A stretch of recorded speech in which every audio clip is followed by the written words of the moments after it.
வர்றாரு அப்படின்னா நம்ம இந்த காவல்துறை அவங்க ஒரு பொண்ணு கூட அந்த பேட்டியில் சொல்கிறாங்க ஒரு சில பேட்டியில் சொல்கிறாங்க எங்களை சுற்றி வந்து காவல்துறை இல்லைங்கன்றாரு இருக்காங்க. அப்போ வந்து பார்த்தோன்னா அங்கே வந்து 60,000 பேர் சேராங்கன்னா அதுக்கேற்ற காவல்துறை எங்கே?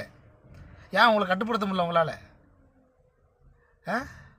இன்னொரு நேபாள் மாதிரில இருக்குது. உங்களால் அதை கட்டுப்படுத்த முடியலன்னா அப்போ எதுக்கு நீங்கள் வந்து ஒரு மீட்டிங்கை வந்து அலோட் பண்ணுறீங்க? நேபாளில் வந்து பார்த்தோன்னா காவல்துறையால் கட்டுப்படுத்த முடியல. அங்கே அதனால தானே கலவரம் வந்துச்சு. இப்போ அதில் வந்து எத்தனையோ பேர் இறந்தாங்க, எத்தனையோ பேர் வந்து பார்த்தோன்னா இது பண்ணாங்க. அங்கே வந்து பார்த்தோன்னா சட்ட ஒழுங்கு சீர்குலைஞ்சிச்சு. இப்போ வந்து பார்த்தோன்னா ஒரு ஒரு தலைவர் உள்ளே வரார் அப்படின்னா நீங்கள் என்ன பண்ணியிருக்கணும்? அவங்களுக்கு ஏற்ற பாதுகாப்பு கொடுத்துருக்கணும்.